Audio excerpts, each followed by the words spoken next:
Thank you, thank you. Didn't Anna do a wonderful job this morning? Folks, I think Anna really did an amazing job with, and thank you again, Anna. It's not very easy to take an entire industry like accessibility and literally distill that down to so many moving parts and pieces and what the impact is on an organization. Anna just does a great job with that.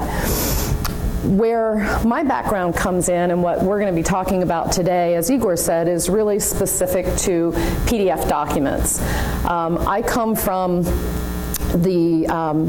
at the industry from a different perspective. When Anna talked about all the different types of disabilities, is there anyone in the room who has a disability? So we have a couple of people. Anybody in the room that knows somebody that has a disability? Okay, so I think that kind of proves our point, right? And I'm one of those people. Would you as an organization see me walk in the door to do business with your organization? Would you think that I was a visually impaired person? Probably not, right? I have what we call an invisible disability. However, I am completely blind in my right eye, and I have very limited vision in my left eye that can be corrected. I have dual implants in this eye. I have 1,200 support structures holding the muscle bed in place in this eye. Plus, I also have MS, which deteriorates the signal that my brain sees as it gets to my eye. So I'm one of those people that get very, very frustrated when I'm using digital technology and social media on my phone. I can't zoom the screen out. I can't read it. I can't use it on my phone. Very, very frustrating. Colors on websites, colors on my screen, the color contrast, I can't recognize those colors. I can't read yellow or gold on white. I can't read light blue on white. And so we have marketing groups that think this stuff looks great, and it does, but I'm one of those people who really suffers with trying to consume content. So I rely on screen readers in a very limited fashion when I have to digest a lot of information. So if I'm reading a very long document, my eyes tire out after a page or two, so I rely on some of that screen reading technology to help. So I wanted to share that story with you, a little bit about me and how I've come to be in the industry. I worked previously in an organization that serviced the federal government, and I ran a division of operators who did manual tagging for PDFs. Do we have anybody in the room who has any exposure to or experience? Okay, so we've got a couple of people when we talk about accessible PDFs and how onerous that challenge is, right? So that's what we're going to talk a little bit about today and dive into that. So through the session this morning, the first thing we'll do is just do a real quick touch point on some of the assistive technologies. Anna's covered that pretty thoroughly. Then we're really going to look at the comparison between an accessible PDF, which is a properly tagged PDF, and then a poorly tagged PDF, and then a completely non-accessible PDF. And we'll look at the differences of what that means. We'll do that by kind of diving into what the elements are that need to be structured when you consider accessibility around the PDF. Then we're also going to look at what happens when a poorly tagged PDF is created. And usually that's done through a conversion that an end user would do at the desktop level, performing some OCR and some automatic tagging. And then to really illustrate the differences between that, we're going to have Lou Fiorito do the second part of the session here and actually demonstrate the differences between those three types of documents as a user. And I'd like to give a little bit of history about Lou. Lou has been blind since birth, and he and his wife own a company based just outside of Tampa called Braille Works, and they provide traditional large format types of alternate formats, Braille, large print, audio, and they also do some of the manual tagging for those one-off type documents. And the reason that I had invited Lou to join us is Lou's not a tester. he is not a compliance standards tester. So if any of you have ever worked with people who test documents for their level of accessibility, they're going to say, well, if I'm testing this document to section 508, 1194.22, and I'm considering sections A through P, this document passes A, it doesn't pass B. That's not Lou. What Lou does is he reads documents. He wants to read his bank statement. He wants to consume information. So what you're going to see today is a real life use of a person that's attempting to access information. And so Lou always says, tell him I'm not a tester. So Lou, did you have anything you wanted to add to that? No, she did it well. I'm not a techie, so don't ask me anything about technology. Very good. I have a lot of people ask me this question. Well, what exactly is an accessible PDF, Shannon? What exactly does that mean? Firstly, from a technical perspective, what an accessible document means is that that document's going to contain some tagging structure that has been marked up to meet accessibility standards, and it allows a person who's using assistive technology to access that document. Typically what we see with accessible PDFs is that they are in a PDF UA format. Is anyone familiar with the PDF UA format? Anyone know what that stands for? Well, the PDF UA format was introduced by Adobe about a year ago, and it stands for Universally Accessible. There are multiple versions of PDF. You may be familiar with PDF-A, et cetera, for archive. PDF UA was a format that was created as an ISO standard, and it defines at the code level what that document, how that document needs to be made accessible. And essentially, according to Matt May, who works for Adobe, he had stated that the PDF UA really just ensures that the PDF itself is not the source of an accessibility problem.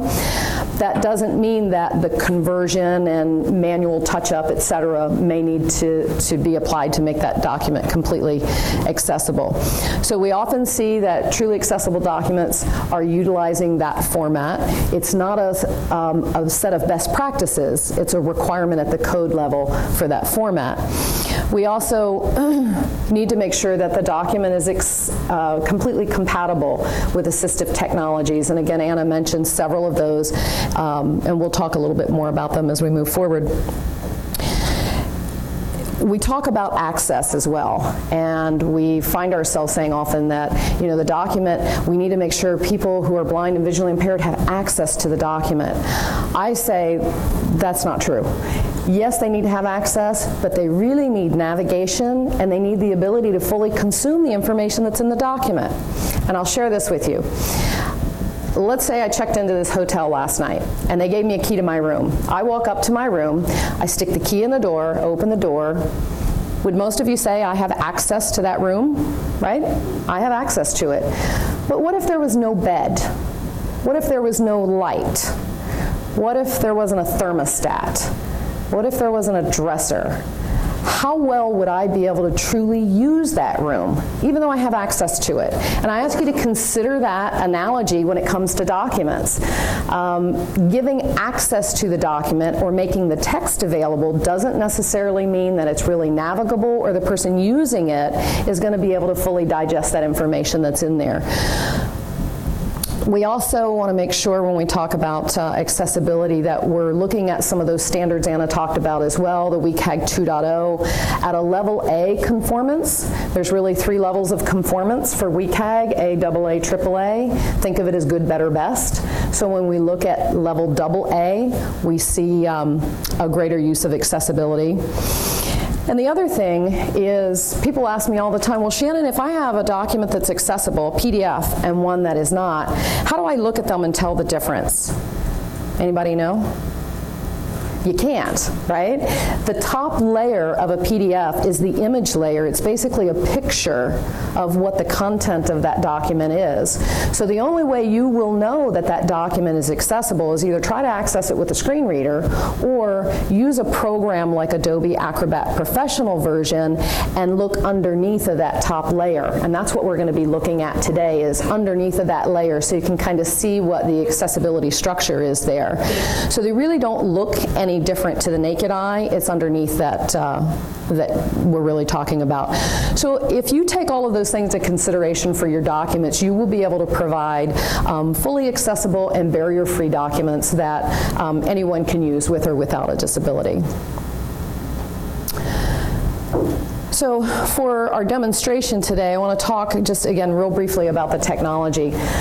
As Anna mentioned, there are multiple categories of disabilities. We tend to find ourselves pigeonholing people who are blind or visually impaired as the only ones that are really affected by using screen readers and accessing documents. And I can tell you've done a lot of work in this.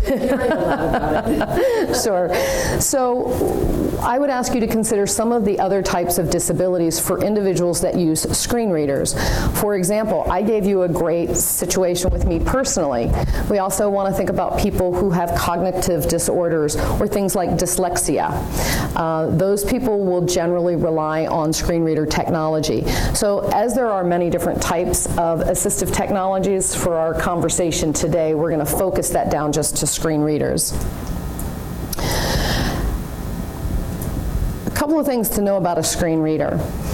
A screen reader inherently is going to read a document from left to right and from top to bottom.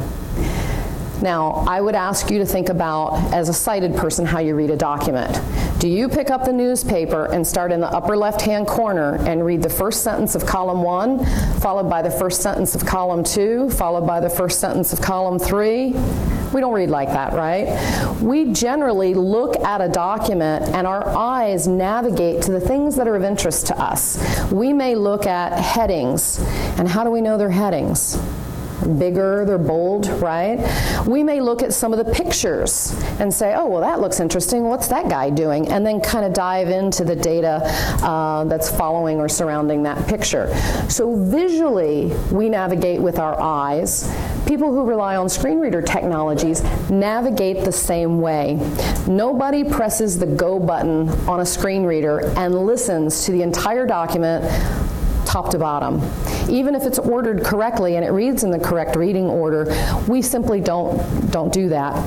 So when your document is properly tagged and accessible, it allows for that screen reader to be able to access things like headings and know that they're headings. It allows them to identify when there is a table and offers navigation through the table. It provides for descriptions, for pictures, etc. So I just wanted to set the stage a little bit around what you'll be seeing today.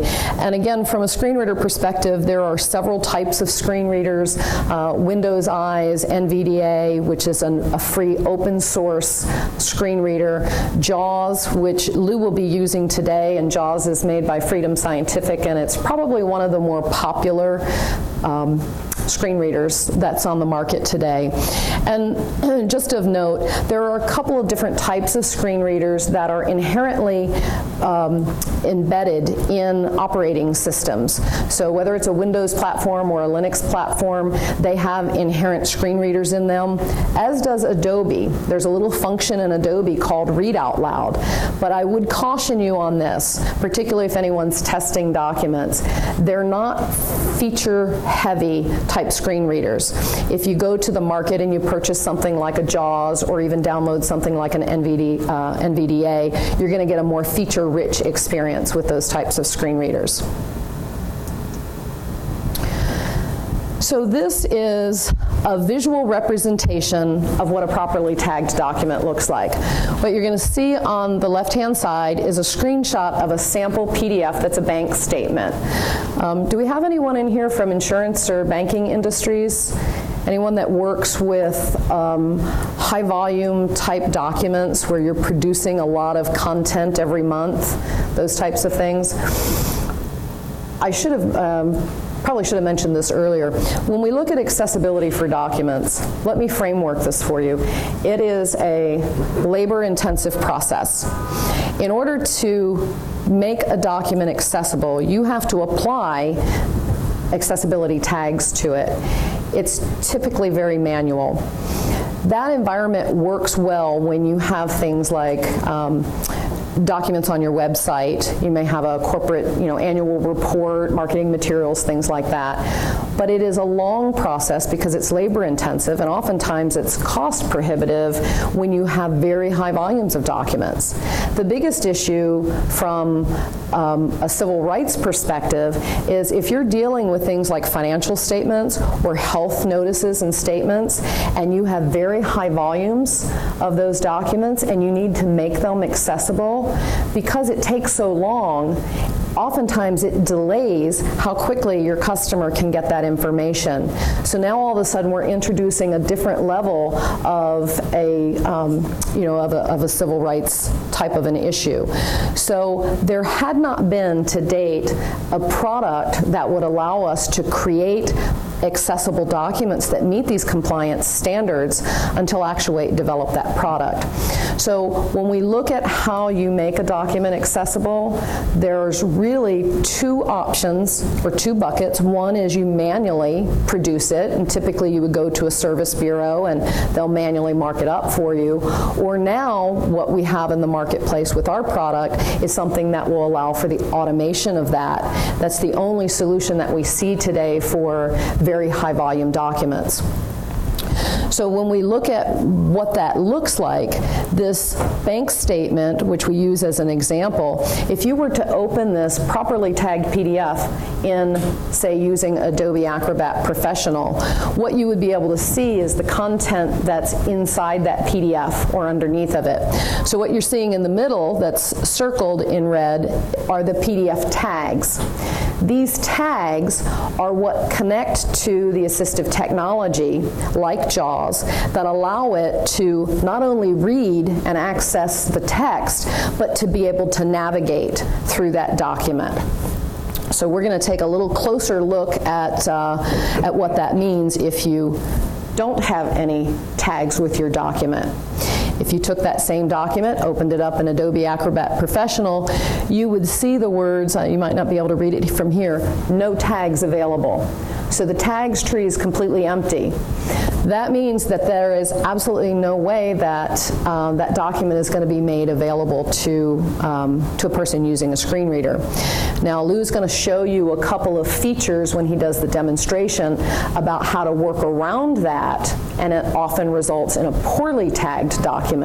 But we'll take a look at that in just a minute.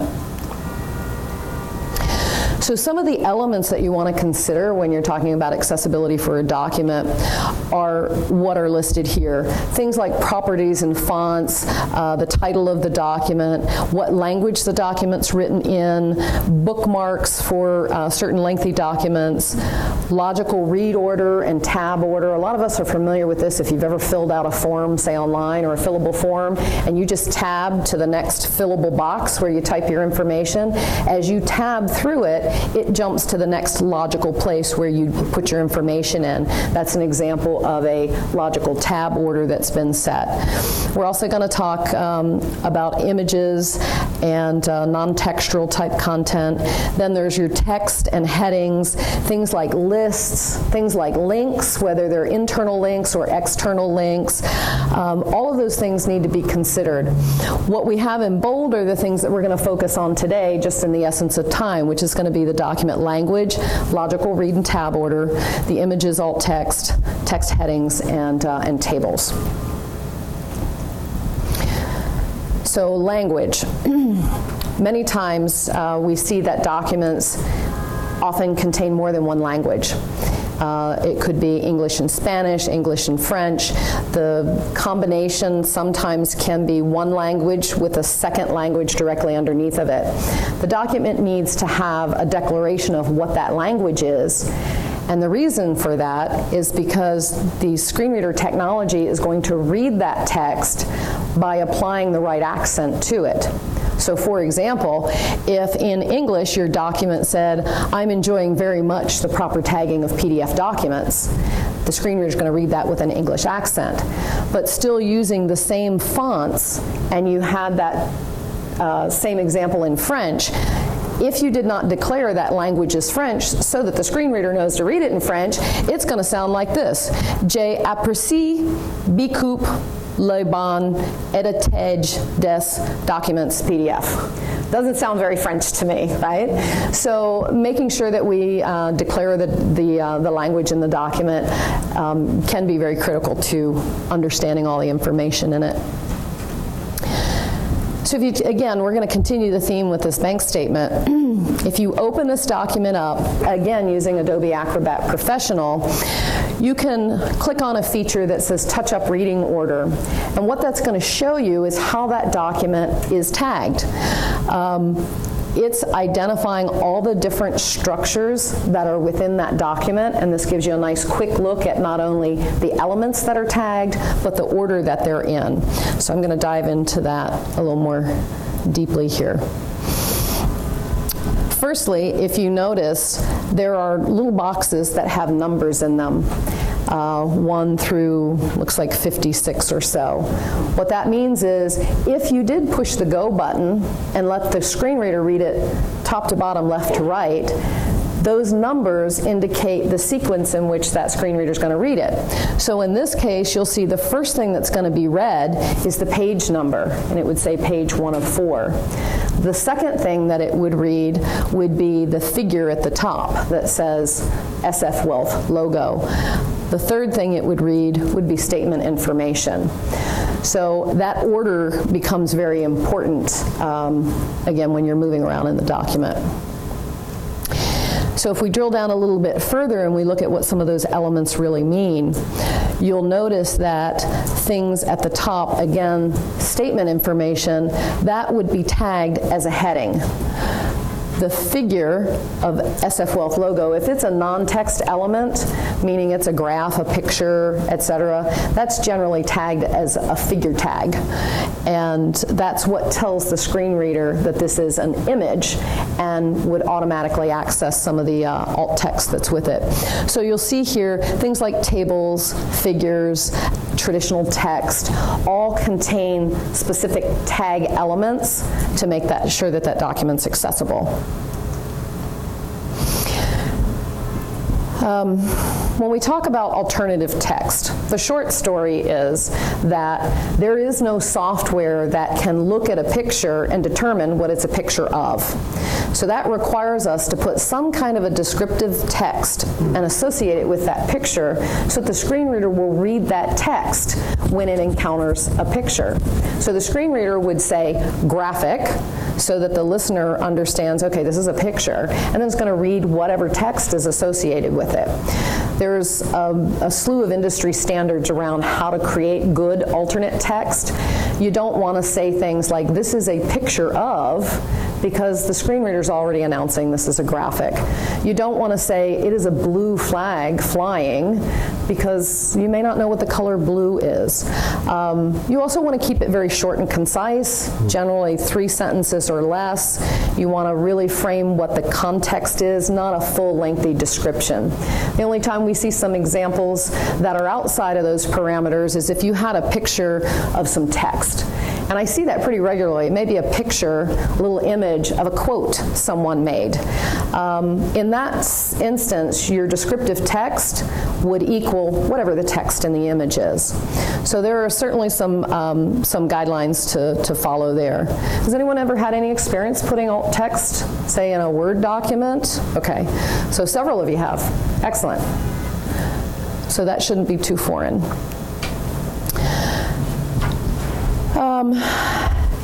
This is interesting. I put this in here as an example because you notice in the case of a bank statement, each one of these statements would be generated using a template.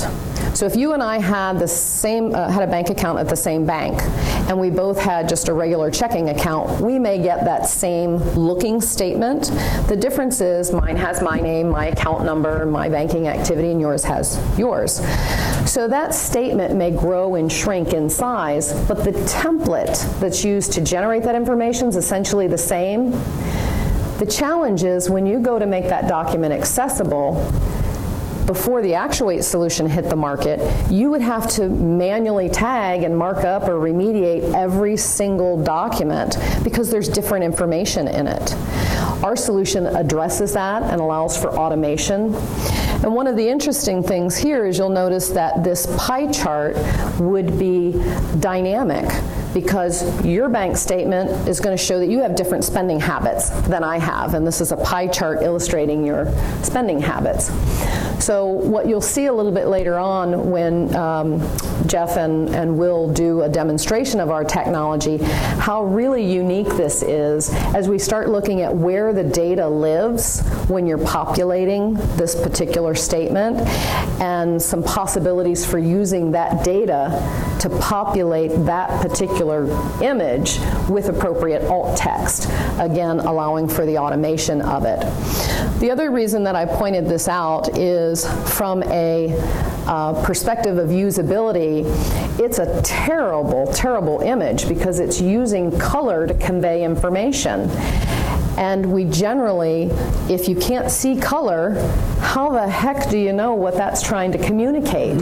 So when we look at, and we're talking very granular here around PDFs, but as you become more familiar with it and you start to include things that are accessibility focused, you'll come to realize that we don't want to communicate information with color because some of our customers may not be able to see color at all. So we talk a little bit about paragraph headings. And again, I mentioned that headings are easily identified to us that are cited because they're bigger and bold. There are specific tags that are used for paragraph headings. And headings can go heading level 1, and then if you have a subheading under that, that may be a heading level 2. And if that had a subheading, heading level 3, and so forth. We, generally speaking, can tag up to about 6 levels of headings, but we rarely ever see that. You start getting into level 5, level 6 headings, that might not be a very well-constructed type of a document. So things that we want to consider again from the inception when we're creating what this statement would look like. But we tag those headings with the appropriate heading tags because the assistive technology would work in a way that allows the user to pull up all of those headings at one time and literally scroll through them. Listen to all the headings the same way that we would visually look at all the big bold stuff on the page. Then they decide what they'd like to hear more about and dive into that. So when I get my bank statement, I don't just look at the top one and so forth. I kind of scan the page and I say, okay, I want to know what checks have cleared, what's my balance, so I'm going to look for those types of headings. And the same thing goes for a person that's using the assistive technology. So that's how your heading tags work. Text has their own type of tag containers. The thing with text that's a little bit tricky is making sure that the screen reader knows the difference between an account number and a dollar value versus a balance value versus a phone number. They're all numbers, but we have to identify what type of a number it is so that that screen reader knows how to read it. So if it's reading something like an account number when it should be reading a dollar value, that may get some of us very excited if we have a much bigger balance. So the importance that I'm trying to communicate here is if we don't properly mark the document up and take all of those types of concepts into consideration, the information that the person is consuming could be completely wrong. So when you think about financial information, you think about insurance and health documents, that's critical information, so it's very important that individuals understand exactly what they're reading. So that's a little bit about text. And then tables. Tables are really an onerous thing when you think about accessibility. Has anybody ever looked at a table, maybe in college, maybe something you received from a federal government agency, and it was 10 pages long? Or maybe there's headers across the top, and then there's some headers underneath of that, and it goes on for pages. And as a sighted person, A, we've got a magnifying glass out, and B, we're going back 3 pages and then going, what's that associated with? And we can't make sense of the table. Imagine if you unplug your mouse and unplug your monitor and you try to make sense of a table, even something as simple as what's on your bank statement. It's very, very critical that the table itself is identified as a table. And the reason is that the assistive technology recognizes that table tag and it pops into what's called a table reading mode. And it allows for the user to navigate using shortcut commands on their assistive technology to understand and digest the information that's in that table. So not only do we tag the table as a table, but now we have to associate the headers, which again we know because they're at the top and they're generally bold. They may be down the side, they may be row headers versus column headers, and then we have all of this data inside the cells. Each cell has to be associated with its corresponding header, whether it's a column header or a row header, because that assistive technology, that screen reader, is going to allow that person to hear exactly where they are in the table so that information makes sense. So if you ever want to get a general understanding, and Lou's going to share with you a very short version of that today, you can go to one of the open source screen reader downloads, like say an NVDA. You could download that, and you could start using some of the commands and trying to consume a document. It really does give us a different perspective. So we talked a little bit about a truly accessible document. Now I want to talk about what most people are forced to do. Most of the documents out there simply are not accessible. As Anna pointed out this morning, the change, the wave is coming. We need to embrace it. There will be a time when everything we create as authors of content will automatically be accessible. We're not there yet. That technology doesn't exist that allows us to open up a Word document, type what we want, throw some pictures in, save it as a PDF, and allow it to be perfectly accessible to the people that are using these assistive devices. We will get there. We're just not there today. So what happens is when we encounter one of those documents that's not accessible at all, no tags, the assistive technology, like JAWS, has worked with Adobe to say, how are we going to solve that problem? And what they've allowed for is the automatic tagging of these documents. But think of it this way. How would a software know that that is a picture of a pie chart, and how would they know what color means in that pie chart? It's very difficult. Oftentimes, we see several challenges. Here's the short answer. When you OCR a document, optical character recognition, does everyone understand what the OCR is? Where it takes a picture of text and it converts it to actual text behind the scenes. The problem is sometimes you have a 8 and the machine thinks it's a B. Sometimes you have an A, the machine thinks it's an O. Sometimes it makes capital letters where capital letters shouldn't be. Sometimes it eliminates spaces so you have words that run on together. And the reason that's an issue is because when the assistive devices like screen readers read that text, it puts emphasis on capital letters. It doesn't know that that whole strand of text isn't just one word. So you get jarbled content. You get things like the word annual report may come out annual report. Well, what the heck is that? So even simply providing just an OCR document doesn't provide good access necessarily. However, it's better than no access at all. It's just not a truly accessible document. So an example of that is if you allow this document, and we did run through, this is actually some of the results that we had from running this through an automatic tagging. For example, it thinks that the logo, SF Wealth, is graphic 11. It looks at it and says, I know this is a picture, I don't know what it is, I'm going to assign it a name. And it says it's graphic 11. Graphic 451 is what the pie chart gets. And this promotion becomes graphic 31.